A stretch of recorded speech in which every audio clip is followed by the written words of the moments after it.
இன்றைக்கு நாம் தொல்காப்பிய சொல்லதிகாரத்தின் 17வது இயலாகிய உரி இயலை தொடங்குகிறோம். உரி இயல் என்பதுதான் அகராதிக்கு முன்னோடி, நிகண்டுக்கும் முன்னோடி. ஆனால் நாம அகராதி தெரியாது, நமக்கு அதெல்லாம் தெரியாதுன்னு சொல்றோமே. தொல்காப்பியரே அகராதியை தொடங்கி வைக்கிறார். சொல்லுக்கு பொருள் சொன்னால் அகராதி. அப்போ சொல்லதிகாரம் முழுவதும் அதுதான். அந்த சொல்லதிகாரத்திலேயே இந்த உயிரியல் என்பது சொல்லுக்கு பொருள் சொல்வதுதான். அப்பொழுது இந்த உரியியல் முழுவதும் அகராதியல் தான். இதற்கு முன்னால் நமக்கு நிகண்டு என்று இருந்தது. பிறகு வீரமாமுனிவர் வந்துதான் அகராதி என்று தொகுத்தார். பிறகு நாம் இப்பொழுது அகராதி, அகர முதலி இவையெல்லாம் கொண்டு வருகிறோம். அடிச்சொல் என்பது வேர்ச்சொல் பற்றி கூறுகின்ற பகுதி. இந்த உரிச்சொல் உரியியல் என்னும் பகுதி இந்த அடிச்சொல்லை சொல்லுகின்ற பகுதி தான். அப்போ வேர்ச்சொல்லுக்கும் இதுதான் இயல். உரிச்சொல்லினது இலக்கணத்தினை இந்த உரியியல் எடுத்து கூறுகிறது. உரிச்சொல் என்பது தனி உரிமை பெற்ற ஒரு சொல் என்பது பொருள். உரிச்சொல் பெயர்ச்சொல் வினைச்சொல் இரண்டற்கும் அடைமொழியாக வரும். இதுவே அதன் தனி உரிமையாகும். உலக வழக்கு பொருள் வழக்கு ஒன்று இருந்த உலக வழக்கு பொருள் ஒன்று இருக்க இலக்கியமானர் அதற்கு தனி உரிமையுடன் தருகின்ற தனிப்பொருள் கொண்ட சொல் உரிச்சொல் என்று கூறப்பெறுகின்றது. உரிச்சொல் இசையையும் குறிப்பு பொருளையும் பண்பு பொருளையும் கொண்டு தோன்றுவதாகும். பெயர்ச்சொல் வினைச்சொல் என்று இரண்டு சொல்லும் உருவாகுவதற்கு ஏற்ற வகையில் தனது வடிவம் மாறி அமையும். இசை என்பது சொல் செவிப்புலனாவது, செவியில் சென்று சேர்வது, ஓசையின் அடிப்படையில் பொருள் தோன்றுவது. இசைத்தல் என்றால் சொல்லுதல், பேசுதல், பாடுதல், ஒலித்தல் என்று பொருள். இசை புகழ், இசைதல், ஒத்துப்போதல், ஒன்றுபடுதல் என்னும் பொருளும் உண்டு. இந்த உரியியல் தான் நிகண்டுகளுக்கும் அகராதிகளுக்கும் அடிப்படை என்றால் அது அச்சு இல்லை. அடுத்து நாம் இன்றைக்கு 782வது நூற்பாவை காணுகிறோம். உரிச்சொல்லின் பொது இலக்கணம். உரிச்சொல் கிளவி விரிக்கும் காலை இசையினும் குறிப்பினும் பண்பினும் தோன்றி பெயரினும் வினையினும் மெய் தடுமாறி, அதாவது ஒரு சொல் பல பொருளுக்கு உரிமை தோன்றினும், பல சொல் பல பொருளுக்கு உரிமை தோன்றினும் பதிலாதவற்றை பயின்றவை சாற்றி தம் தம் மரபில் சென்று நிலை மருங்கின் எச்சொல் ஆயினும் பொருள் வேறு கிளத்தல். அதாவது உரிச்சொல் ஒலி பற்றியும் குறிப்பு பொருள் பற்றியும் பண்பு பொருள் பற்றியும் தோன்றும் பெயர் சொல்லும் வினை சொல்லும் தமது உண்மை பொருள் மாறி வரும். ஒரு சொல் பல பொருள் தந்தும் பல சொல் ஒரு பொருள் தந்தும் வரும். செய்யாதவற்றை செய்தது போல கற்பிக்கும் இது மரபு தழுவி பயில பெற்று எல்லா சொல்லும் வேறுபாடு பொருள் தந்து நிற்கும். இதுதான் அவை. அதாவது இயம்பல் சொல்லுதல். இப்போ இயம்பல்லாம் என்ன? சொல்லுதல். நீங்க அந்த இயம்பல் சொல்லுதலுக்கு 45 பொருள் இருக்கிறது. இயம்புதல், பேசுதல், கூறுதல், மொழிதல், வழங்குதல், விளம்புதல், இப்படி நிறைய ஒரு 45 சொல்லு அதுக்கு விளக்கம் இருக்கிறது. அது போல இங்க என்ன சொல்லுகிறார்? இயம்பல் என்றால் என்ன? சொல்லுதல். அதிர்வு முழக்கம், அதாவது சிலைத்தல் ஒலித்தல், முரஞ்சல் ஒலித்தல். இயம்பல் என்றால் சொல்லுதல், அதிர்வு என்றால் ஒழுக்கம் முழக்கம், சிலைத்தல் என்றால் ஒலித்தல், முரஞ்சல் என்றாலும் ஒலித்தல். இந்த முரஞ்சலுக்கு இடையினரா வரணும். முரஞ்சல்.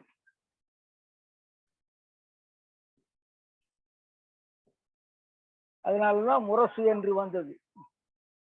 அது முரசு ஒலிக்கக்கூடியது. முரஞ்சல் என்றால் ஒலித்தல் என்று பொருள். அதிலிருந்துதான் முரசு என்ற சொல்லு நமக்கு கிடைத்தது. முரசு ஒலிக்கக்கூடியது. சரி, அதே மாதிரி விரப்பு, எச்சம், அச்சம். விரப்பு என்றால் அச்சம். விரப்பு என்பது வல்லினரா. விரப்பு, அச்சம். அதே மாதிரி உறப்பு, அதாவது கிள்ளி எடுத்தல். உறப்பு என்றால் கிள்ளி எடுத்தல். கிள்ளி எடுத்தல், அதாவது கிள்ளுகிற, கிள்ளி எடுத்தல், கிள்ளி எடுத்தல். அது இருக்கு, அது இருக்கு. அதாவது முகப்பொருள் இருக்கு. அலமரல், உறப்பு, வல்லினரா தானே. சரி, அது இருக்கும். சில சொல்லு அதுல இருக்கும், சில சொல்லு நான் தனியா எடுத்துட்டு வருவேன். அதுல சில பிழைகள் ஏராளமா இருக்காது.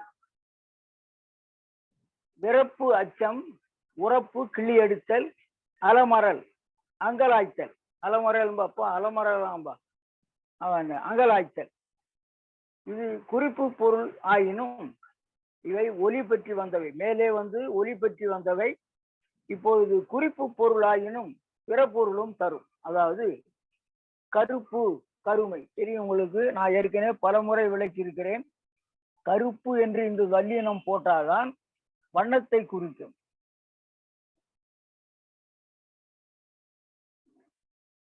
வண்ணத்தை குறிக்கும். அது தொல்காப்பியரே கருப்பும் சிவப்பும் வெகுளி பொருளை நிறத்தூறு கொள்ளும் அதுவே என்று அடுத்த நூற்பாவிலும் சொல்லுகிறார். கருப்பும் சிவப்பும் அதாவது சினத்தை குறித்தாலும் அது வண்ணத்தையும் குறிக்கும் என்பதுதான். ஆனா நாம் இந்த கருப்பு எழுதினால் பல பொருள் வந்துவிடும். கருப்புன்னா கரும்பு, கருப்பு என்றால் வறட்சி, கருப்பு என்றால் துன்பம், இப்படி எல்லாம் பொருள் வந்துவிடும். ஆனால் வண்ணத்தை குறிக்க இந்த வல்லினர்வு போடுவதுதான் சரியானது. அதுக்கடுத்து சிவப்பு, செம்மை. சிவப்பு என்பதற்கு செம்மை. நாம சிலர் சிகப்புன்னு எழுதி கொண்டிருக்கிறோம். அதாவது சிகப்பு என்று எழுதுகிறாள். இது சொல்லே இல்லை, சிவப்பு தான் சொல்லு. அதுதான் சரியானது.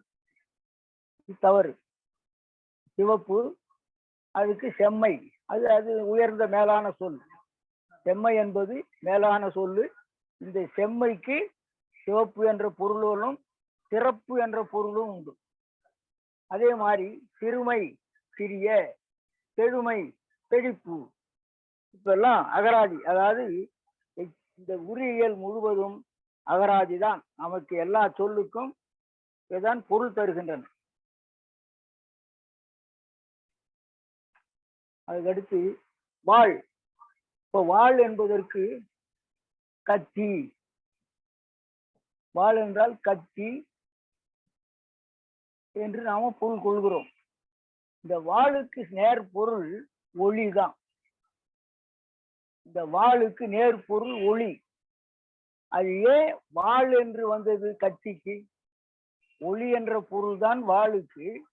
கத்திக்கு ஏன் இந்த பொருள் வந்தது என்றால் அந்த கத்தியினுடைய முனை கூர்மையாக ஒளி பொருந்தி பல பலவென்று இருந்தால்தான் அது வாழ், அது கத்தி. ஆனால்தான் அதுக்கு அந்த வாழ் என்று பெயர் வைத்தார்கள். மொக்கையாகவோ கெட்டு போயோ பயன்படாதவோ இருந்தால் அந்த ஒளி இருக்காது. பிறகு அதே வாழ் ஒளி என்று நேராக பொருள் இருக்கிறது. வாழ் என்பதற்கு ஒளி என்றும் பொருள் இருக்கிறது, வாழ் என்றால் கத்தி என்ற பொருளும் இருக்கிறது. பிறகு வினை சொல் மாறி வருதல். இப்போ வை, வை என்றால் நம்ம அங்க வைப்பா அப்படின்னு சொல்றோம். ஆனால் வைன்னா திட்டு என்று பொருள் இருக்கிறது. இதுல வைரம்னு ஒண்ணு எழுதுறோம் தெரியுங்களா? வைரம்னு இப்ப எழுதுறோம். இது மணிகளுள் ஒன்று. இது தவறு. அதே மாதிரி வைரவன் ஒருத்தர் இருக்கார். வைரவன் என்று இப்படி போட்டால் வைகிறவர், திட்டுகிறவர்னு அர்த்தம்.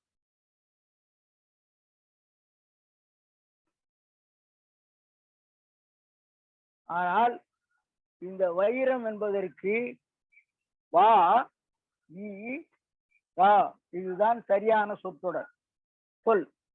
அதே மாதிரி இந்த வைரவன் வா ஈ ரா இதுதான் சரியாரு. இந்த வைரவன் போட்டா விற்றவன் ஒரு பொருள்.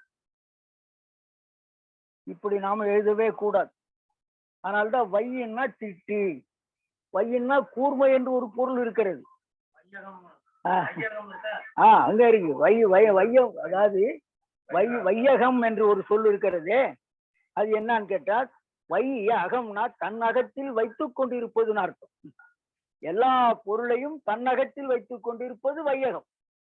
அந்த பொருள் வேறு. ஆனா இங்கே வையின்னா திட்டு. திட்டுன்னா அந்த திடல் மேடு அல்ல, திட்டுறது வைரது.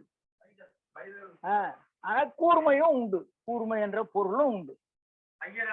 வைரன்னா வைரவன் வைரம் திட்டுறான், அதாவது வசவு மொழி பேசுகிறான் என்று பொருள். அவ்வளவுதான். அப்புறம் விழு. இப்போ விழுனாக்கா மேல இருந்து கீழே விழு வினை சொல்லு. அதே பெயர் சொல்லாகனா விழுப்பம், அதாவது சிறந்த. விழுப்பொருள் என்றால் சிறந்த பொருள் என்று பொருள். இங்க விழுனா மேல இருந்து கீழே விழு என்று பொருள். அதே மாதிரி விழுதல், திரும்புதல். இந்த வீடு என்பதற்கு வீடு மேலே இருந்து கீழே வீடு என்று ஒரு பொருள், விருப்பம் என்ற பொருளும் உண்டு. அதே மாதிரி கடி என்றால் அதுக்கு எத்தனையோ ஏராளமான பொருள் இருக்கின்றன. இங்கே கடிக்கின்ற, காவல் பெற்ற, கடிக்கின்ற வினைச்சொல். இந்த கடிக்கு ஏராளமான பொருள் இருக்கிறது.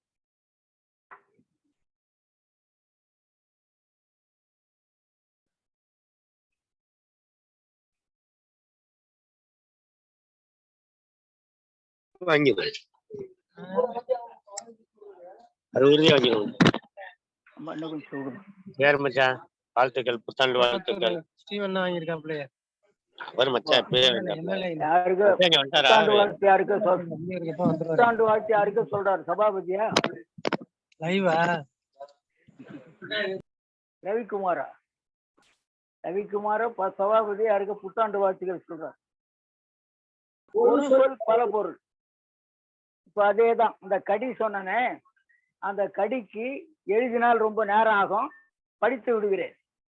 கடி என்றால் காவல், மனம், நீக்கு, கூர்மை, அச்சம், விளக்கம், புதுமை, சிறப்பு, விளக்கம், சிறப்பு, விரைவு, திருமணம், ஆர்த்தல், அதாவது காரம், பேய், மிகுதி, பல்லால் கடி, மனம், ஊறுகாய், பூசை, அதிசயம், இன்பம், அறை, இறப்போர் களம், கடுமை, ஐயம், ஒளி, ஓசை, கரிப்பு, களிப்பு, காலநுட்பம், காலம், குறுங்கடி, திருக்கொடி, மலர்பொழில், அல்குல், மறை, தோல், மலைப்பக்கம், பட்டம், பல்லால் கடித்த உதடு, பல்லால் கடித்த வடு, நீக்கம். இவை ஒரு சொல் பல பொருள்.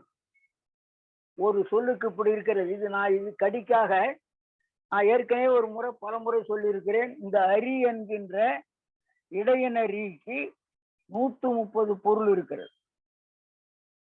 இந்த 130 பொருளும் எல்லா அகராதிகளையும் யாரும் தருவதில்லை.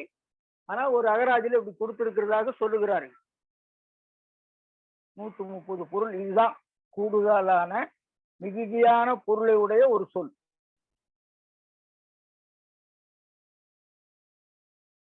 பிறகு பல சொல் ஒரு பொருள். இப்ப நாம பார்த்தது ஒரு சொல் பல பொருள். அடுத்து பல சொல் ஒரு பொருள். இப்ப சால, குரு, தவ, நனி, கூர், கழி இவை பல சொல். இதுக்கு மிகுதி என்ற பொருள் உண்டு. இது தனித்தனியா வேற சொல்றாரு, அது அப்புறம் பார்க்கலாம். இப்போ சால உரு தவ நனி கூர் கழி இது அத்தனைக்கும் என்ன பொருள்? விகுதி. சால உரு தவ நனி இன்னும் நிறைய இருக்கிறது. இந்த நூற்பாவில் அடுத்து சொல்ல போறார். அடுத்து ஒவ்வொரு நூற்பாவிலையும் சொல்லி கொண்டு வருதா. இந்த உரியியல் தானே, அதனால எல்லாவற்றையும் தனித்தனியா சொல்ல. சால உரு தவ நனி கூர் கழி எல்லாம் மிகுதி என்ற பொருள் தான். அப்போ இது பல சொல் ஒரு பொருள்.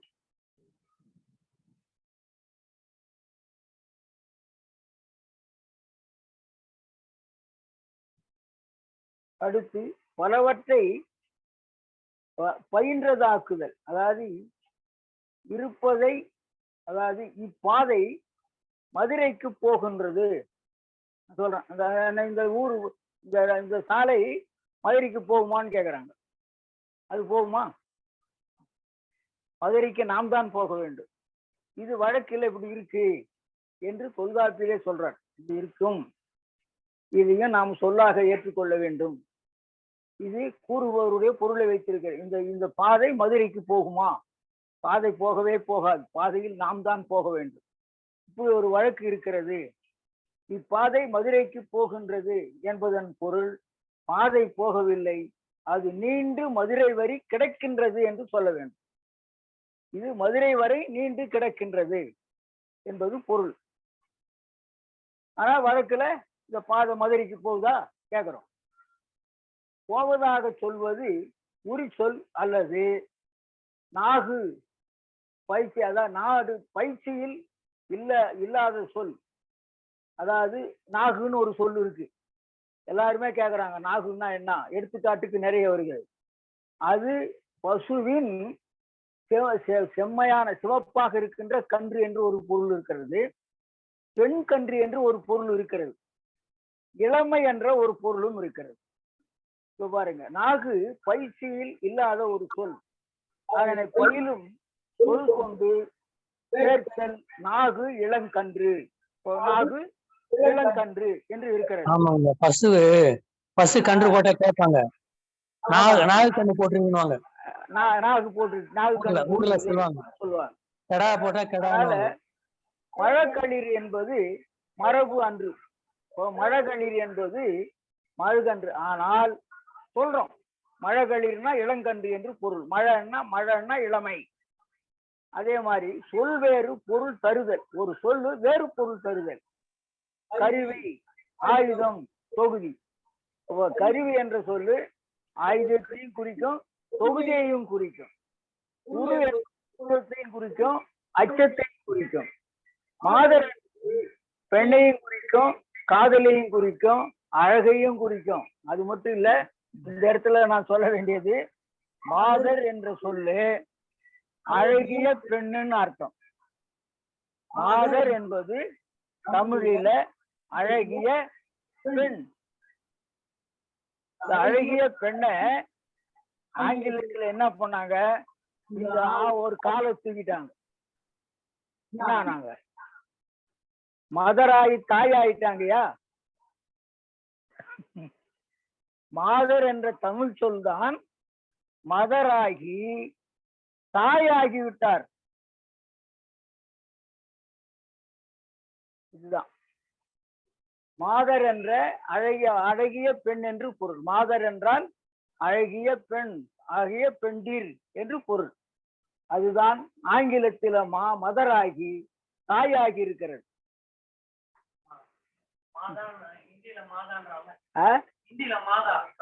அதேதான், இதுதானே. அதாவது இந்த மாதுதான் மதர் தான் மாதாயி, மாதாவாயி, தாயாயி, அது தாயாயி மாதானாயி.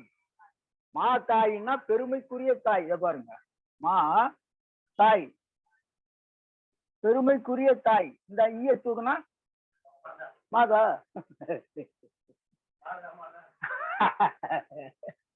பெருமைக்குரிய தாய்ங்க, பெருமைக்குரிய தாயை தான் மாதா ஆகிட்டாங்க. எல்லாம் தமிழ்ல இருந்து போனதுதான். மற்ற மொழியில இருந்து தமிழுக்கு வரவில்லை. தமிழிலிருந்து தான் மற்ற மொழிகளுக்கு போயிருக்கின்றன. இதுதான் தேவநேய பாவாணர் சொன்னார். தமிழ் பாட்டன் பாட்டி மொழி, பேரன் பேத்தி மொழி, மற்றவை எல்லாம் சொன்னார்.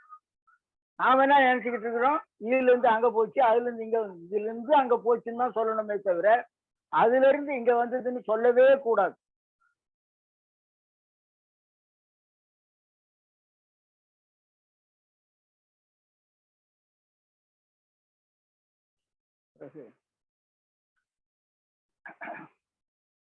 அடுத்து வெளிப்பட வாரா உரிச்சொல். இது 783. வெளிப்படு சொல்லே கிளத்தல் வேண்டா, வெளிப்பட வாரா உரிச்சொல் மேன. இந்த இடத்துல வேண்டா என்பதை கொஞ்சம் விளக்கணும். ஏன்னா நாம வெறும் இலக்கணம் மட்டும் பார்க்கிறோம், இலக்கணத்துல சேர்ந்ததுதான் இது சொல்லும். இந்த வேண்டா என்பது இன்னும் சேரவே கூடாது. அதாவது வேண்டா, அப்போ வேண்டும் என்பது உடன்பாடு. வேண்டும் என்பது உடன்பாட்டு சொல்.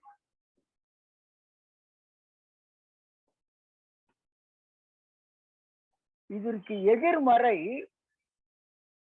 வேண்டாதான். ஆகாரம் எப்பொழுதுமே எதிர்மறையாதான் வரும். அப்ப வேண்டா என்ற சொல்லோடு இம்மு சேர்ந்தா இது பொருள் என்னன்னா, வேண்டும் ஆம், இது சேர்ந்தா வேண்டாம் ஆகும். வேண்டும் ஆம் வேண்டாம், அது என்ன அர்த்தம்?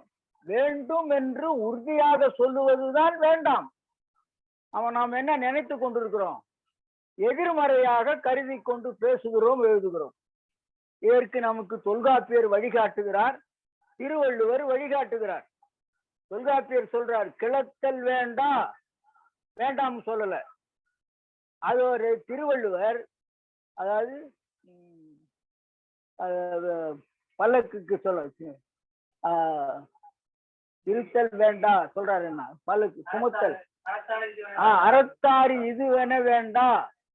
பாருங்க, அறத்தாறு இதுவென வேண்டா, சிவிகை பொறுத்தானோடு ஊர்ந்தான் தலை. அது இருக்கட்டும். அடுத்து நமக்கு தேவை அறத்தாறு இதுவென வேண்டாதான், வேண்டாம்னு சொல்லல, அதுதான் நமக்கு தேவை, வேண்டா. ஆனா நாம எழுதுறோம், பேரறிஞர் முதல் தெருவில் பேசிக்கொண்டு போகிற வரையிலும் வேண்டாம் தான் எழுதுறோம். எவ்வளவு தவறு செய்கிறோம் ஐயா. வேண்டுதல் வேண்டாமை ஐயா, அந்த வேண்டாமை அது அது வேண்டாமை வேறு வேறு. வேண்டா என்பது எதிர்மறை, வேண்டும் என்பது உடன்பாடு, வேண்டாம் என்பது உடன்பாடுதான். அது எப்படின்னு கேட்டா அருகாமை மாதிரி. பாருங்க, அருகாமையில் இப்படிதான் எழுதி கொண்டிருக்கிறோம். இதுக்கு பொருள் என்ன சொல்றாங்க, மிக அருகாமையில் கிடையவே கிடையாது, அருகு ஆகாமை. பாருங்க, அருகு ஆகாமை தான் அருகாமை. மொத்தம் 19 ஆமை சொல்றார் திருவள்ளுவர். 19 ஆமை, 19 ஆமையும் எதிர்மறை பொருள். ஆமை என்றால் எதிர்மறை பொருள், அதாவது அருகு ஆகாமை. இதுக்கு சரியான சொல் என்ன செய்யணும், அருகில் போதும். இன்னும் மிக அருகிலா, மிக அருகில் போதும். இன்னும் சொல்லணுமா, அண்மையில் எழுதலாம். இன்னும் சொல்லணுமா, மிக அண்மையில் போடு. இத்தனை சொல்ல விட்டுட்டு நாம அருகாமையில புடிச்சுன்னு இருக்கோம். எது தவறான சொல்லோ அதைத்தான் அனைவரும் பயன்படுத்துகிறோம். அருகில் எழுதலாம், மிக அருகில் எழுதலாம், அண்மையில் எழுதலாம், மிக அண்மையில் எழுதலாம். ஆனால் அருகாமை என்று எழுதவே கூடாது.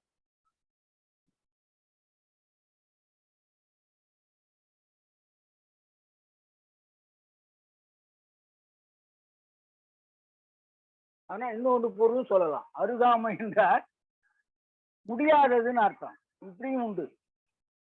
அருகுதல் கிடைத்தல், அருகுதல் கிடைத்தல், அருகுதல்னா கிடைக்காது. அப்பா அது அரிதுப்பா, அது அருமைப்பா. அருமைன்னாக்கா சிறப்புன்ற ஒரு பொருள் இல்ல, இன்னொரு பொருள் இருக்கு. அருகு, அருகாம், அருகா அப்படின்னா கிடைக்காது, முடியாது என்ற பொருளும் இருக்கிறது. அதனால அது பயன்படுத்தக்கூடாது. சரி, அதுக்கு அடுத்து வெளிப்படையாக வேண்டா வெளிப்பட வாரா உரிச்சொல் மேன.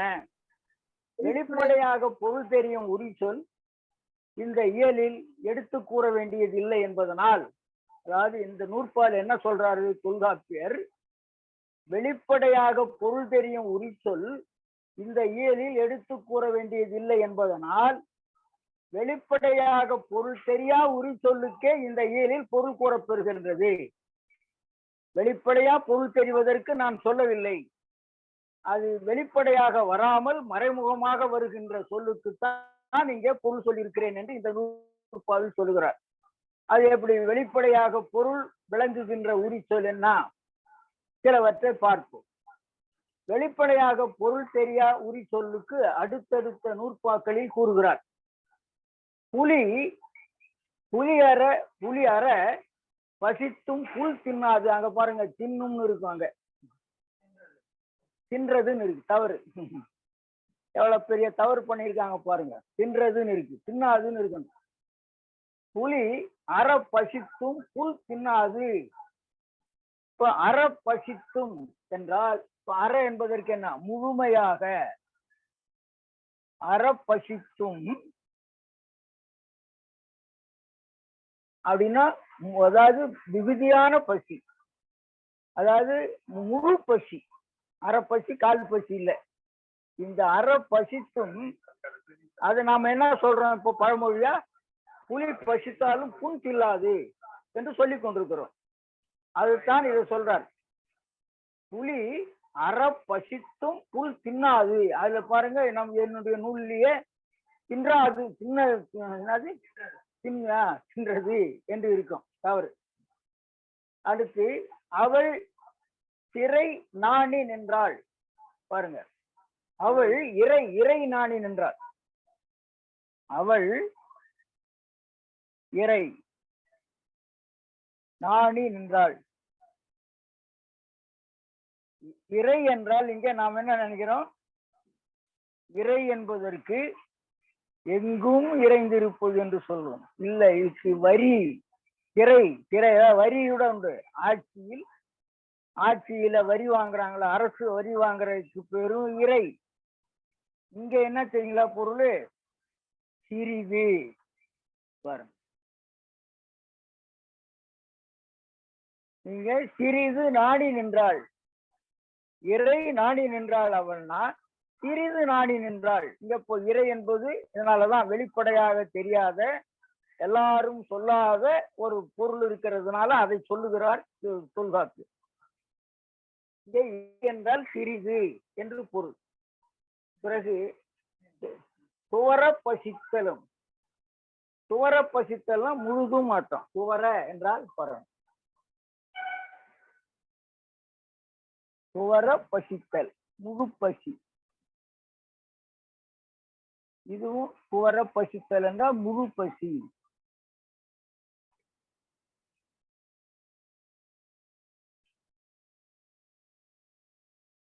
முழு பசி என்று பொருள்.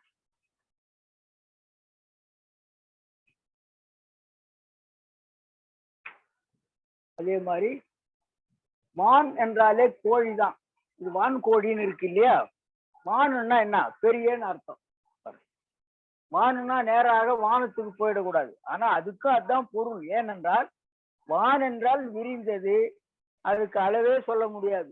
எந்த அளவு வரையிலும் அது விரிந்திருக்கிறது என்று அளவே கிடையாது. அதனால்தான் வான். இந்த வான் கோழிக்கு ஒரு செய்தி இருக்கிறது. இந்த வான் கோழியில ஒரு செய்தி இருக்கிறது, நான் சொல்லிடுறேன். இந்த வான் கோழி என்றால் இந்த கிண்ணி கோழியும் ஒரு கோழி இருக்கிறது. அதுக்கு டர்க்கி என்ற ஒரு பெயரும் உண்டு. அதை என்ன செய்தாங்க, ஒரு ஔவையார் ஒரு பாட்டு பாடியிருக்காங்க. அது என்ன,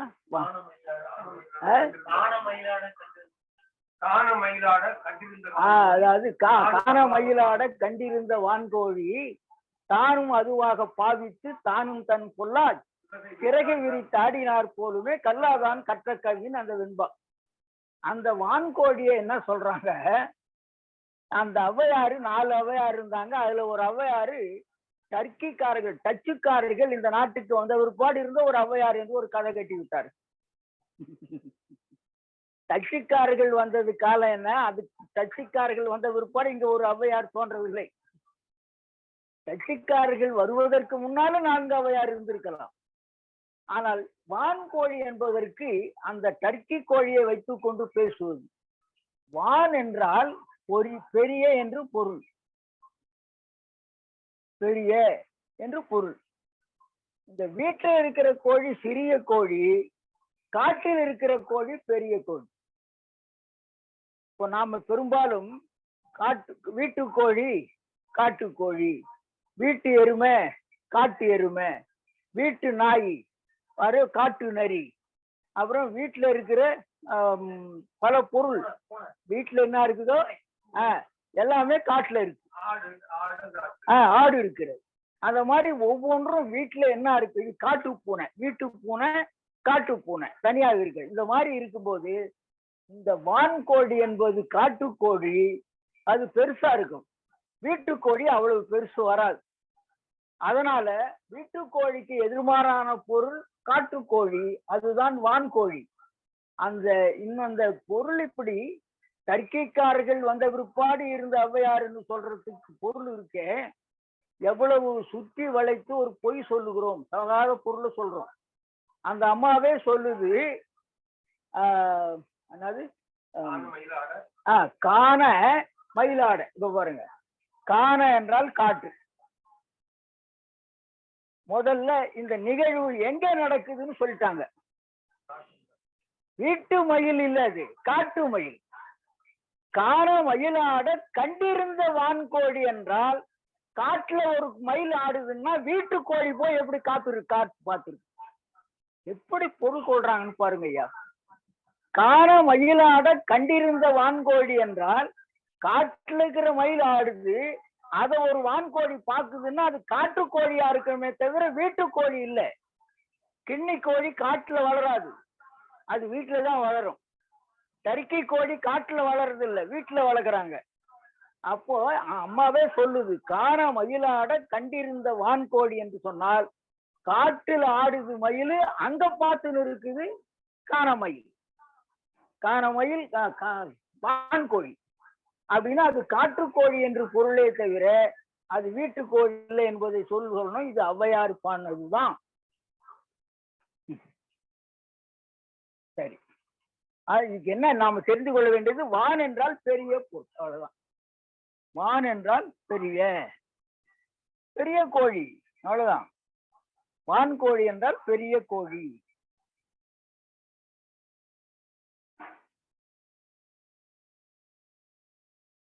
அதுக்கப்புறம் வால் தெரியும் உங்களுக்கு, திருவள்ளுவரே சொல்றார், வால் எயிறு ஊரிய ஊரிய நீர்னார். வால் நான் வெண்மை. இப்ப வால்னா ஆட்டுக்கு வால் மாட்டுக்கு வால் இல்லை, அதை சொல்ல வரல அவரு. வெளிப்படையான பொருளை நான் சொல்ல வரவில்லை, இந்த மாதிரி உள் பொருள் தான் நான் சொல்றேன்றார். அதனால இங்க வால்னா வெண்மை. பிறகு அதே மாதிரி கோடி துணி கோடி துணின்னு வீட்டுல சொல்லுவாங்க. அது என்னைக்கு தெரியுங்களா, தாவு அன்னைக்கு மட்டும் சொல்லுவாங்க. இந்த கோடி துணி என்பது புதிய உடைன்னு அர்த்தம், புதிய உடை. கோடி துணின்னா புத்தாடை, பேர் புத்தாடை. அதே மாதிரி இன்னொன்னு கூரைப்புடவை, கூரைப்புடவைன்னுவாங்க. இந்த கூரைப்புடவை என்னைக்கு சொல்றாங்க, திருமணத்தின் அன்னைக்கு மட்டும்தான் சொல்றாங்க. அது கிடையாது. கூறு போடுவது கூரை, வெட்டி எடுப்பது வேட்டி, அறுத்தெடுப்பது அறுவை, துண்டு போடுவது துண்டு, துணிப்பது துணி, பாவனர் சொல்லியிருக்கார். அப்படி கூறு போடுவது கூரை. அதனால அது எல்லா உடையும் கூரைதான். அந்த திருமணத்தின் அன்னைக்கு எடுக்கிறது மட்டும் கூரை இல்லை. கோடி என்பது புத்தாடை, புதிய ஆடை என்று பொருள். அதே மாதிரி இப்போ இன்னொரு தெரியும் உங்களுக்கு எல்லாருக்கும், மடை. இந்த மடமையில ஒரு சொல் இருக்குது இல்லையா, மடமை. அது அறியாமை. அறியாமை ஆச்சா. இங்க மட அன்னம் என்றால் அறியாமையுடைய அன்னம் என்று பொருள். அது மட்டும் இல்ல, இளமை, இளமை அன்னம். இப்போ மட என்பதற்கு ஏற்கனவே நாம் தெரிந்து வந்து கொண்டிருப்பது அறியாமை, அல்லது இது இவர் சொல்றது இளமை. இப்போ நமக்கு தெரியாத பொருள் இளமை. மட அன்னம் இளமையான அன்னம். அதுக்கப்புறம் படுகுழி, எல்லாரும் நாம் சொல்றோம் படுகுழின்னா மிக ஆழமான குழி, பெரிய குழி என்று பொருள். படுகுழி, அப்பா படுகுழிப்பா பெரிய குழி, ஆழமான குழி. படுகொலை சொல்றாங்க ஐயா, படுகொலை. படுகொலைன்னா பெருங்கொலை. அது மட்டும் இல்ல, பாவேந்தர் சொல்லுகிறார் பச்சை படுகொலை என்றார். அன்னப்பழகடா பச்சை பச்சை படுகொலை. அதனால பச்சைன்னா இன்னும் வேகமாக, இன்னும் பெரிய பொருள். பச்சைக்கு பல பொருள் இருக்கிறது. சரி, இங்க நறுமலர் என்றால் மணக்கின்ற மலர் என்று பொருள். நறுமலர் என்றால் மணக்கின்ற மலர். இப்படி எல்லாம் புதிய பொருள்களை உரிப்பொருள். இவையெல்லாம் உரிச்சொல். நறுமணம் சொல்லுவாங்க. நறுமணம் அப்படின்னா அதாவது நறுமணம்னா மிகப்பெரிய மனம். அதாவது மனம் என்றாலே நறுமணம்னு அர்த்தம். அது பெரிய மனம் என்ற பொருள் வரும். ஏன்னா அந்த நறு என்பது உரிச்சொல். அப்புறம் உரு தவ நனி, இந்த பாருங்க ஒவ்வொன்னா இப்போ ஒவ்வொரு நூற்பாவாக உரிச்சொல் எல்லாம் தனித்தனியாக ஒவ்வொரு நூற்பாவாக சொல்லிக் கொண்டு வருகிறார். இந்த நூற்பாவில் 3 சொல்லை சொல்லுகிறார். உரு தவ நனி. 784வது நூற்பா. அவைதான் உரு தவ நனி என வரும். என்னுடைய குரல் எனக்கே வருது. உரு தவ நனி, அவைதான் உரு தவ நனி என வரும். 3ம் மிகுதி செய்யும் பொருளை என்ப. பாருங்க, ஏற்கனவே சொன்னதுதான். அதாவது உரு பொருள்,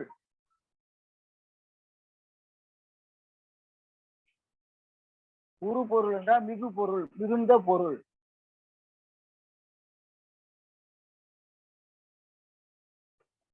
உரு. அப்ப தவ, தவ நனி, தவ பல போடுங்க. தவ பல, தவ பல, மிக பல, மிக பல. நனி சிறந்தது, மிகவும் சிறந்தது.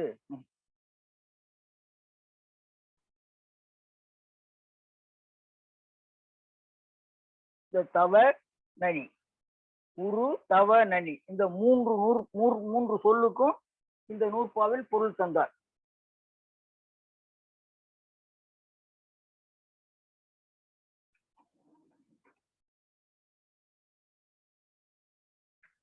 அடுத்து உரு உரை.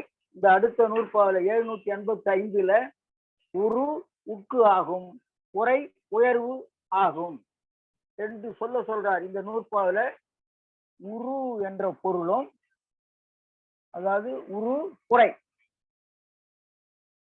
இந்த 2க்கும் பொருள் சொல்றார். உரு உக்கு ஆகும் பாருங்க. உரு கெழு கடவுள். பாருங்க, உரு கெழு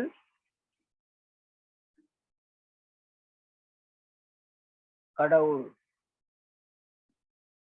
என்ன சொல்றாரு? இந்த உருக்கு என்ன பொருள்? அச்சம் தருகின்ற கடவுள்.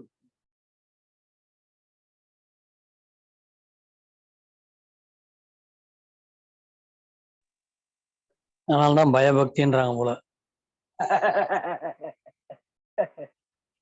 பயமும் பக்தியும் சேர்த்து விட்டாங்க. அதனால்தான் உருக்கெழு கடவுள்.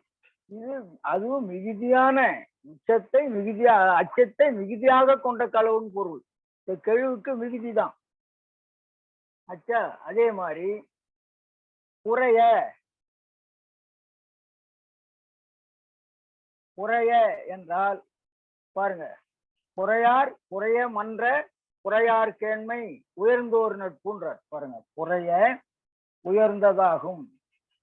குறையன்னா உயர்ந்த, உரையார் கேண்மைன்னா உயர்ந்தோர் நட்பு, உயர்ந்தவர் நட்பு. ஓம உருவாவும் வருது இல்லையா? ஆ, ஆ, ஓம உருவாவும் வரும் இல்லையா? உயர்ந்தோர். ஓம உருவாவும் வரும்ல. அப்படியெல்லாம் நாம அங்க அந்த பொருளை இங்க வச்சு பார்க்க கூடாது. நமக்கு தேவை ஓம உருவா எதுவா இருந்தாலும் சரி, உரைய என்பதற்கு என்ன பொருள்? உயர்ந்த, அவ்வளவுதான். இந்த இடத்துல அதை தான் பார்த்துக்கணும், வேற போட்டு குழப்பவே கூடாது. ஒரே சொல்லு பல இடத்துக்கு வரும், அந்த பொருளுக்கு அது பொருந்தும். இந்த இடத்துல உயர்ந்த, அவர் என்ன சொல்றாரு? இதுவரையில் உங்களுக்கு தெரியாத சொல்லதான் சொல்ல வந்திருக்கிறேன்னு சொல்றாரு. சொல்லு இல்ல, பொருளை. அதனால உக்கு என்றால் அச்சம். பாரு, உக்கு என்றாலும் அச்சம். உக்கு அச்சம் இதை நாம பயன்படுத்துறது இல்லை, இருந்தாலும் சொல்றார். உக்கு என்றாலும் அச்சம், குறை என்றால் உயர்ந்த, உரு கெழுன்னா அச்சம் தருகின்ற கடவுள் என்று பொருள். எல்லாம் இலக்கியத்தில் இருக்கிற சொல்லுதான், இதெல்லாம் புதுசா சொல்ற சொல்லு இல்லை. எந்த இலக்கியமும் சொல்லி கொண்டிருக்கு. சிலவற்றுக்கு எந்த இலக்கியம்னு எழுதியிருக்கேன், சில சொல்லுக்கு பொண்ணல. இப்போ குரு கெழு பாருங்க, குரு கெழு ரெண்டு சொல்லுக்கு சொல்றாரு இந்த நூற்பாவில். இந்த நூற்பா 786வது நூற்பா. குருவும் கெழுவும் நிறனாகுமே. குருவும் கெழுவும் நிறத்தை உணர்த்தும். அதாவது குருமணி தாலி பாருங்க, குருமணி தாலி. அது என்ன சொல்றாரு? சிவப்பு மணித்தாலி. இந்த குரு என்பதற்கு சிவப்பு என்று பொருள். சிவமணித்தாலி. நாம குருன்னா ஆசிரியரை சொல்றோம், இங்க அதை பார்க்க கூடாது. இங்க குருன்னா சிவப்பு, அவ்வளவுதான் நமக்கு தேவை. சிவமணி, அதாவது சிவப்பு மணித்தாலி.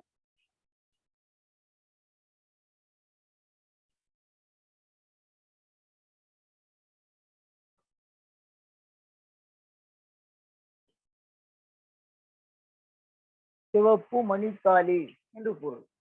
அதே மாதிரி கேழ் கிளர் மாநிற மார்பு என்பதிலிருந்துதான் கேழ் கிளர். கேழ் என்பது கெழுதான் கேழ். இந்த கேழுத கெழு, அதுதான் கேழாகும். கேழ் கிளர் மார்பு.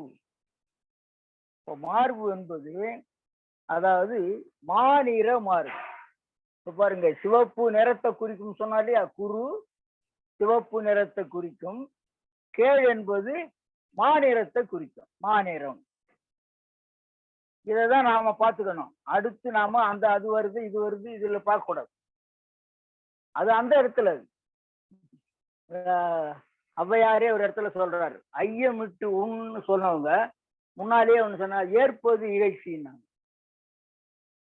ஏற்பது இகழ்ச்சின்னு சொல்லிட்டு ஐயமிட்டு உண்ணுன்னா என்ன அர்த்தம்? யாருக்கு ஐயம் இருக்கு? இது ரெண்டையும் போட்டு குழப்பக்கூடாது. பிறர் கொடுக்கறத வாங்காதடா, அதுதான் நீ மனித தன்மை உடையும் தன்மான உடையவன்னு அர்த்தம். அதனால ஏற்பது இகழ்ச்சின்னாங்க. ஐயமிட்டு ஒண்ணுன்னா முடியாதவங்களுக்கு கொடுத்து சாப்பிடுப்பா, அது அந்த இடத்துல. அது தனித்தனியா பார்க்கணும், ஒன்னா போட்டு குழப்பக்கூடாது.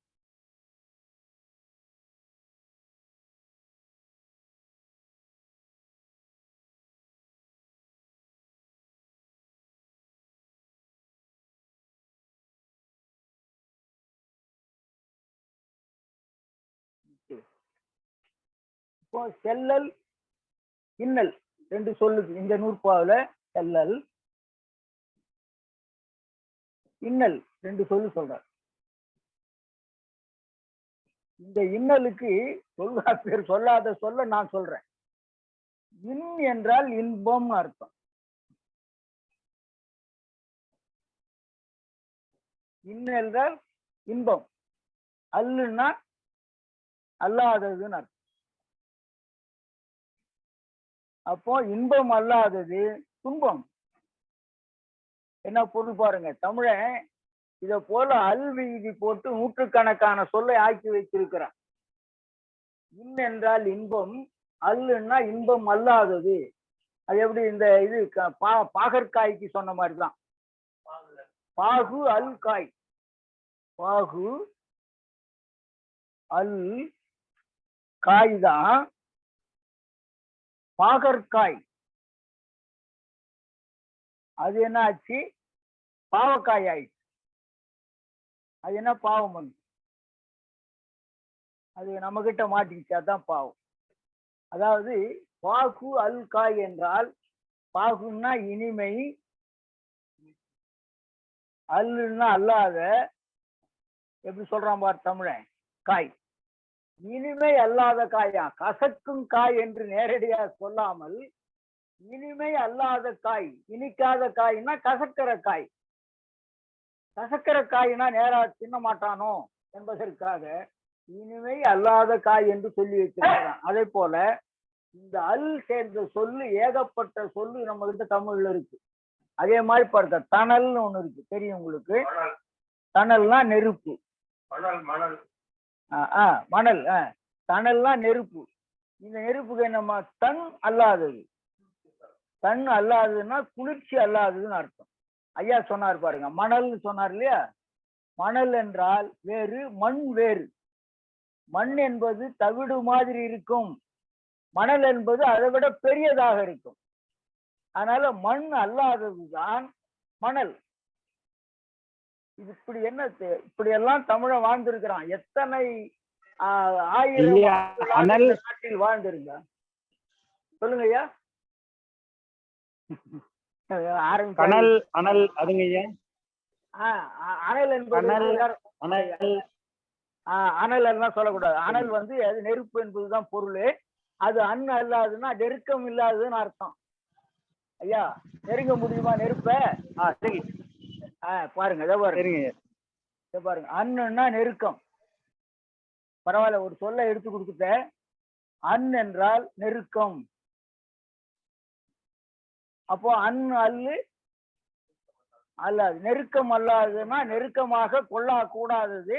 கடைசியில அதுலதான் போய் விழறான் தமிழன். நெருக்கம் அல்லாதது, நெருக்கம் கொள்ளக்கூடாதது. அதனால இது அதே மாதிரி அன்னைன்னு ஒரு சொல்லு இருக்குல்ல, இது தமிழ் இல்லைன்னு சொல்றோம். தூய தமிழ், உயர்ந்த தமிழ். அன் என்றால் நெருக்கம், அது மட்டும் இல்ல மிக நெருக்கம்.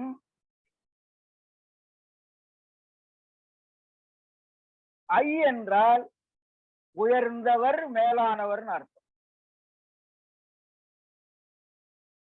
உயர்ந்தவர், மேலானவர். என்ன தூய தமிழ் பாருங்க. நாம அன்னைய போய் தமிழ் இல்லைன்னு சொல்றோமே. அன் என்றால் தாயை போல நமக்கு நெருக்கமானவர் இந்த உலகத்தில் ஒருவருமே கிடையாது. அந்த சொல்ல இதுல வச்சிருக்கான். மிக மிக நெருக்கமானவர் அன்னை. அவ்வளவு தூய தமிழ் சொல்ல நாம தமிழ் இல்லைன்னு சொல்லி கொண்டிருக்கிறோம்.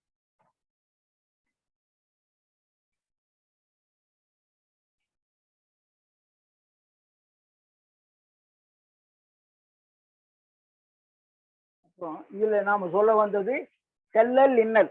அதை விட்டா செல்லல் இன்னல். அது என்ன பாருங்க. அதாவது மணங்கமழ் வியன் மார்பு, அதாவது அணங்கிய செல்லல். மணங்கமழ் வியன் மார்பு, இதெல்லாம் இலக்கியத்துல இருக்கு. அது என்ன அகநானூற்றுல இருக்கு. 2வது பாட்டு, 22வது பாட்டுல வியன் மார்பு, மார்பு அணங்கிய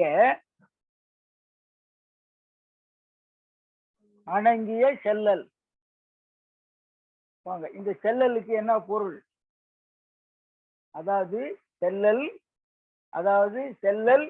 வருத்திய துன்பம் பாருங்க. அந்த மார்பு வருத்தியது, அந்த அகன்ற மார்பு அணங்குகளை மறுத்தியது. அதாவது பெண்கள் வந்து பார்த்து வருந்தினார்களாம். ஏன் வருந்தாங்க? இவனை நாம் அடையவில்லையே என்று வருந்தினார்கள் என்று சொல்றார் பாருங்க. மணங்கமழ் வியன் மார்பு அணங்கிய செல்லல். துன்பப்படுத்தியதும், அதாவது அவங்கள பெண்களை துன்பப்படுத்தியது இந்த செல்லல் என்பது துன்பம் என்ற பொருள்ல வந்திருக்கு பாருங்க. அதாவது வெயில் புறம் தரும் இன்னல். வெயில் இங்கேயும் ஒண்ணு சொல்லிடுறேன். ரொம்ப பேர் எனக்கு தெரிஞ்சு வெயில்னு இப்ப எழுதுறாங்க. எழுதக்கூடாது. வெயில்னா கொடுமை வேற ஆயிடும். இந்த வெயில் என்பதுதான் சரியானது. ஆனால் செய்யுளில் வெயில் வரலாம் எதுகைக்காக. இது கவிமணி தேசிக விநாயகம் பிள்ளை அந்த குமரகயாமில் சொல்லியிருக்கார். குமரகயாம்ன்ற நூல்ல வெயிற்கேற்ற நிழல் உண்டு வீசும் தென்றல் காற்றுண்டுன்னு சொல்றார். அந்த இடத்துல வெயிற்கேற்ற பாருங்க. இதை வெயிற்கேற்றன்னா செய்யுள் வராது. இது வெயிற்கேற்றன்றார். அது அரிசி விருத்தம். வெயிற்கேற்ற நிழல் உண்டு வீசும் தென்றல் காற்றுண்டு கையில் கம்பன் கவி உண்டுன்றார். அந்த கையிலுக்கு இப்படி போட்டு வச்சிருக்காங்க. சரியா வராது. ஆனா அப்படிதான் பழகிட்டோம். வெயிற்கேற்ற அதுக்கு கையில் கம்பன் இப்படி எழுதினா சரியா இருக்கும் பாருங்க. கையில் கம்பன் கவி உண்டு சரியா இருக்கும்.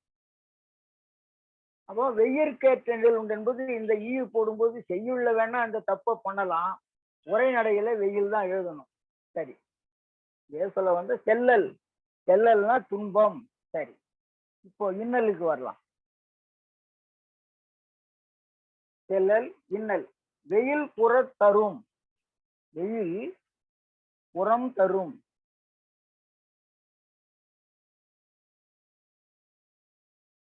வெயில் புறம் தரும் இன்னல். அதுக்கு என்ன சொல்றாரு? அதாவது இயக்கம் வருத்திய குளிர்ச்சி இல்லாமல் வெயில் நிறைந்து துன்பம் தருகின்ற. வெயில் நிறைந்து துன்பம் தருகின்ற. வெயில் நிறைந்து துன்பம் தருகின்ற.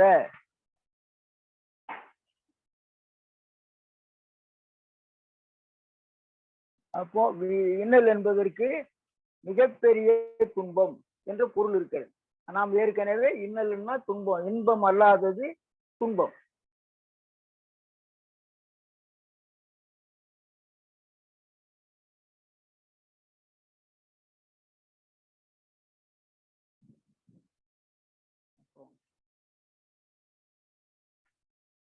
மல்லல் இந்த நூற்பாவில 2 சொல். மல்லல் என்ற சொல்லும் என்கின்ற ஓரெழுத்து ஒரு மொழி. 788 மல்லல் வளனே பெற்றாகும். மல்லல் என்னும் உரிச்சொல் வளம் என்னும் பொருளை கொடுக்கும். என்னும் உரிச்சொல் பெருக்கம் என்னும் பொருளை கொடுக்கும். அதனால்தான் ஒவ்வொன்றா அது மாதிரி எந்த பொருள் பொருந்தி வருகிறதோ பெரும்பாலும் அவற்றை ஒன்றாக வைக்கிறார். இப்போ மல்லல் மால்வரை, மல்லல் மால்வரை இருக்கு. மல்லல் மால்வரை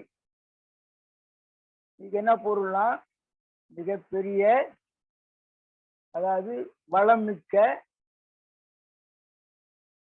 மால்னா கரியன்னு அர்த்தம். மால்னா கரிய, வரைன்னா மலை. மல்லல் வளமிக்க கரிய மலை என்று பொருள். மால்வரை என்றால் அதுதான். ஆனால் இந்த இடத்துல நான் ஒரு சொல்லணும். அதாவது மலிவு விலையில் கிடைக்கும். மலிவு விலையில் கிடைக்கும்னு பல கடைக்கு முன்னால இப்படி ஒரு பலகை இருக்கு.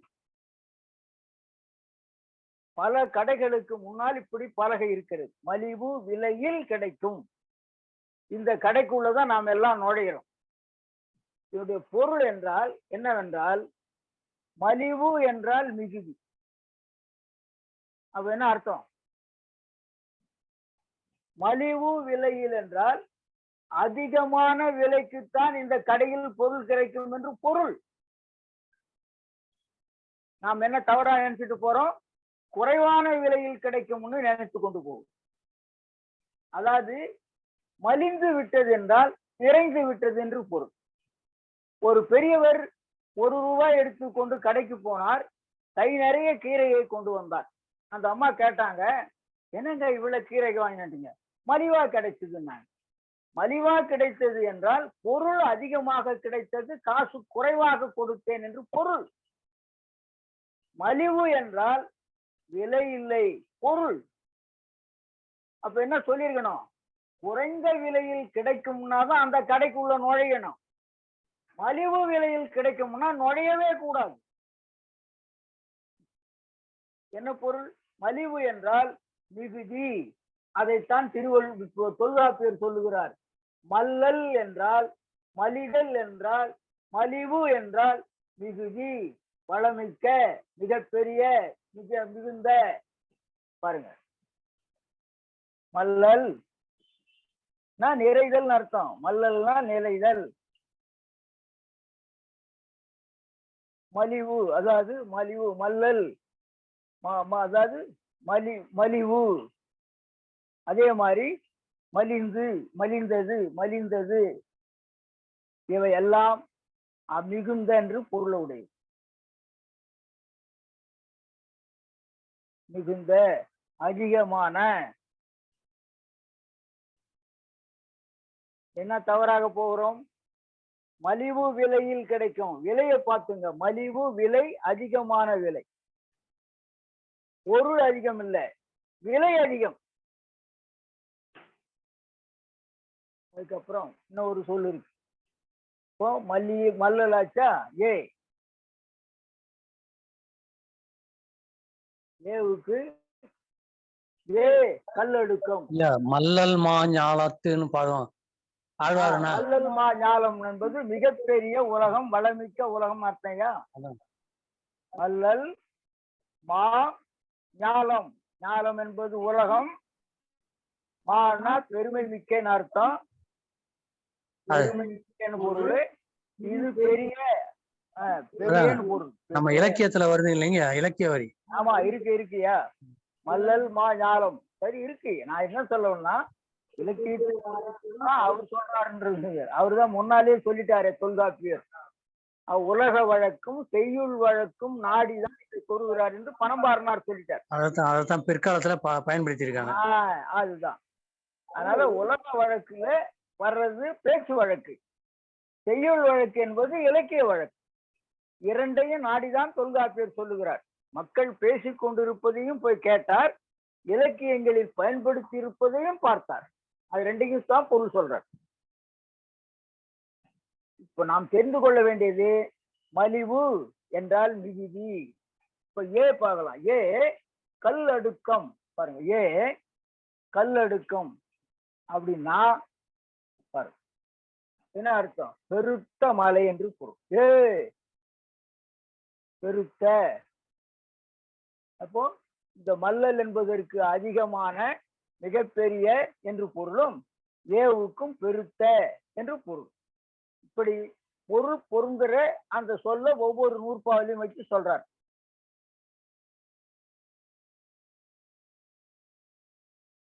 ஐயா மணி, நீ தாங்க சொல்லணும், நான் நிறுத்திக்கிறேன். சொல்லும் போது நிறுத்திக்கிறேன், பரவாயில்ல. உகப்பு, துவப்பு, ரெண்டு சொல்லு. அடுத்த நூற்பாவில உகப்பு, உவப்பு. இந்த ரெண்டு சொல்லுக்கும் இந்த நூற்பாவில 789வது நூற்பா உகப்பே உயர்தல், உவப்பே உவகை. அதாவது உகப்பு என்றால் அதாவது உயர்தல், உவப்பு என்ன உவகை, மகிழ்தல். பாருங்க, பறவை விசும்பு உகந்து ஆடும். பறவை விசும்பு உகந்து ஆடும் அப்படின்னா இந்த உகந்து என்பது உகப்பு. அப்படின்னா என்ன அர்த்தம்? உயரத்தில் ஆடும். அதுதான் பறக்கும்னு அர்த்தம். உயரத்தில் பறக்கும். இந்த உகந்து என்பது உயரத்தில், உயரம். பிறகு அவன் உவந்து வந்தான்.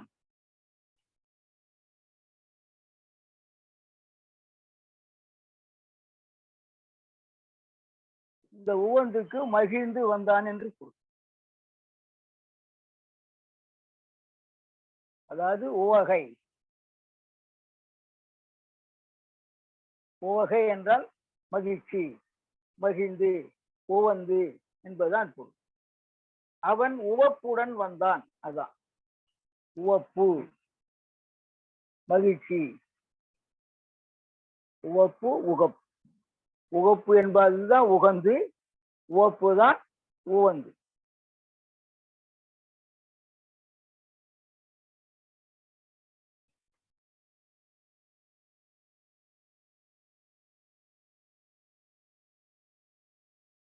அடுத்து பயப்பு என்னும் உரிச்சொல். இந்த நூற்பால ஒரே சொல்ல எடுத்துக்கொண்டார். பயப்பே பயனாம். 790. பயப்பே பயனாம். பயப்பு என்ற சொல் பயன் என்ற பொருளை கொடுக்கும். அதுக்கு எடுத்துக்காட்டு பயவா களர் அன்னையர்.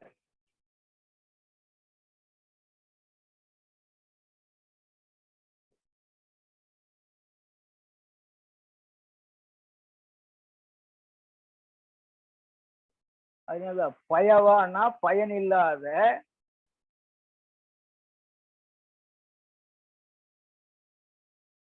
களர் நிலத்தை போன்றவர்.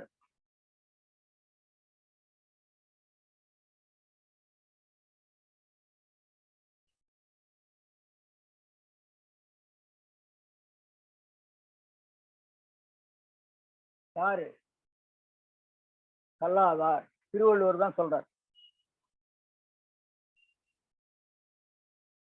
போன்றோர். யாரு? கல்லாதார். கல்லாதாரை களர் நிலம் போன்றவர் சொல்றாரு. 406வது குறள்.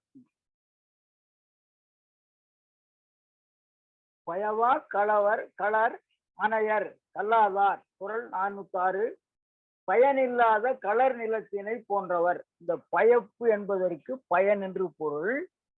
அந்த பயன்தான் பயவா களர் அணையர், களர் நிலத்தை போன்றவர். பயனில்லாத களர் நிலத்தை போன்றவர். களர் நிலம்னா உப்பு நிலம், விளையாது. அதுக்கு கரம்பு என்றும் சொல்லுவார்கள், களர் நிலம் என்றும் சொல்லுவார்கள்.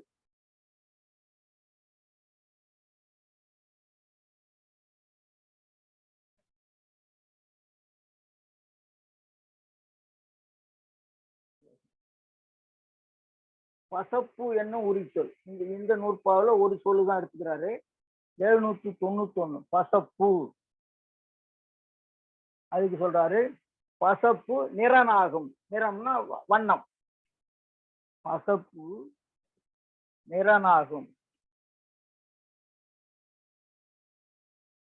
வண்ணம். வண்ணம்னா நிறம். அதுக்கு எடுத்துக்காட்டு மாசற்ற, அதாவது மையில் வாழ்முகம். மையில் வாழ்முகம், ஒளி பொருந்திய முகம். மையில் வாழ்முகம் பசப்பு ஊறும். பசப்பு ஊறும் அப்படின்னா கலித்தொகை 6வது பாட்டுல இருக்கு. கலித்தொகை 6. மாசற்ற ஒளி பொருந்திய முகத்தினது நிறம். மாசற்ற ஒளி பொருந்திய முகத்தினது நிறம். இந்த பசப்பு என்பது நிறம். பசப்பு நிறம்.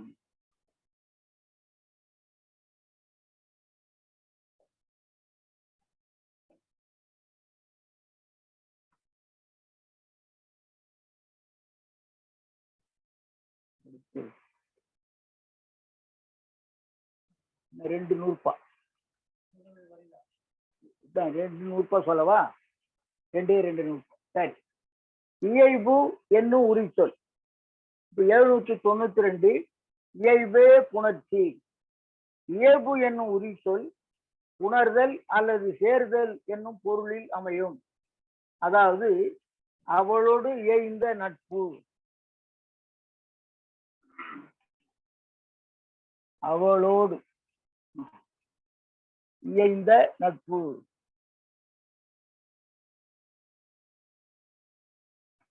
இதுக்கு பொருள் என்ன? அவளோடு சேர்ந்த நட்பு. அவளோடு சேர்ந்த புணர்ந்த என்று பொருள். அதான் 2 பொருள் வந்துட்டார் இந்த இயல்புக்கு. அவளோடு சேர்ந்த நட்பு. அப்போ என்ன சொன்னாரு? இயல்பே புணர்ச்சி. இயல்பு என்பதற்கு புணர்ச்சி. இசையோடு இயைந்த பாடல். இசையோடு இயைந்த பாடல். அதாவது இது புணர்ச்சி அல்லது தேர்தல்.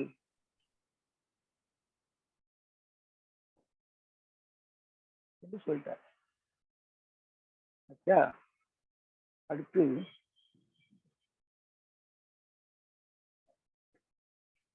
இசைப்பு. அடுத்ததுதான் இசைப்பு. முதல்ல இயல்பு சொன்னாரு. இசைப்பு. இசைப்பு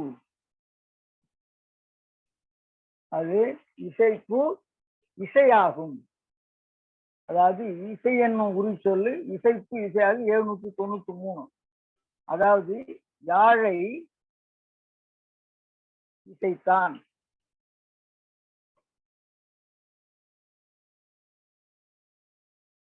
இந்த இசைத்தான் என்பதற்கு மீட்டினான் பொருள் கொள்ளலாம். யாழை மீட்டினான்.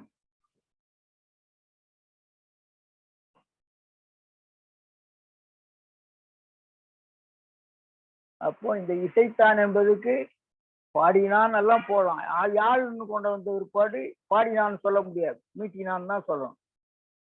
அதுல இசைத்தான் என்பது இந்த இடத்துல அதை இயக்கினான், அதை மீட்டினான், அதை அதாவது தெரிக்க செய்தான், ஓசையை வெளிக்கொண்டு வந்தான், இதெல்லாம் சொல்லலாம்.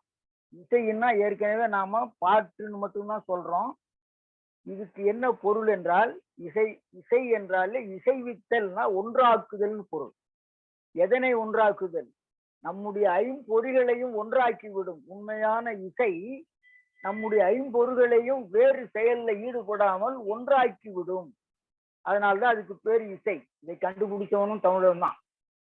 உலகத்துல என்னென்ன சிறப்பான பொருள் இருக்கிறதோ அத்தனையும் கண்டுபிடித்தவன் தமிழனே. அதனால இசை அவன் கண்டுபிடித்ததுதான்.